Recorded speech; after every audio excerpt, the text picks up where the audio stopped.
யோ, நீ செத்ததுக்கு அப்புறம் எங்க போவ? வேறங்க, சொர்க்கத்துக்கு தான். நான் கன்ஃபார்ம் நரகம் தான். சரி, உனக்கு அங்க என்ன கிடைக்கும்? அழகான பொண்ணு கிடைக்கும்டி. எனக்கு குரங்கு தான். அது எப்படியா? உனக்கு அங்கேயும் அழகான பொண்ணு, இங்கேயும் அழகான பொண்ணு, எனக்கு மட்டும் அங்கேயும் குரங்கு இங்கேயும் குரங்கு.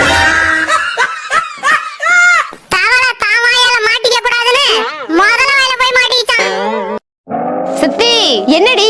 செய்யாத தப்புக்கு நீ திட்டுவியா சித்தி? செய்யாத தப்புக்கு யாருமே திட்ட மாட்டாங்க. காலையில கோழிக்கு தீவனம் போட சொன்னீல சித்தி, அத நான் செய்யவே இல்ல. போடி. இவரெல்லாம் திருச்செந்தூர் திருவிழாக்கு கூட்டிட்டு போய் தெரியாம தொலைச்சிட்டு வந்துடுறேன். சித்தப்பா, காக்கா கத்துனா நம்ம வீட்டுக்கு சொந்தக்காரங்க வருவாங்களா என்ன? ஆமாமா. திரும்ப எப்ப போவாங்க? உன் சித்தி கத்துனா போயிருவாங்க. என்ன ஏண்டி பாக்குற?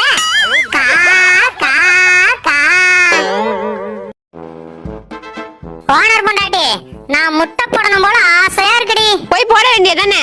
என்னால போட முடியாதுடி. ஏன் தெம்பு இல்லையா? நான் கோழியே இல்லடி.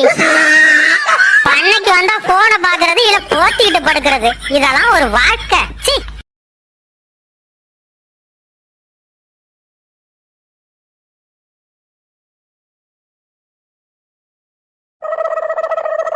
யோ, 500 ரூபாய் பணம் குடியா. கையில பணம் இல்லடி. அப்ப பர்ஸ்ல எடுத்து கொடு.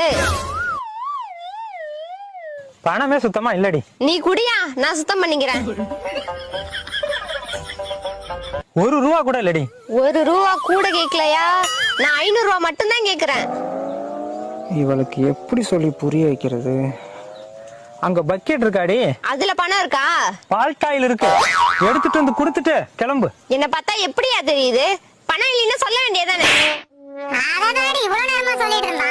சரியா, நான் எங்க ஆயா கிட்ட வாங்கிக்கிறேன். போடி போ. உன் ஆயா சுருக்கு பையில பணத்தை சுருட்டி வச்சிருப்பா. எடுத்துட்டு போய் எள்ளு புண்ணாக்கு வாங்கி தின்னு, மூளையாவது நல்லா வளரும். என்னடி எப்ப பார்த்தாலும் போன நோண்ற? உன் புருஷனும் கேட்க மாட்டானா? கேப்பாருடி என்ன சமையல் பண்றதுன்னு.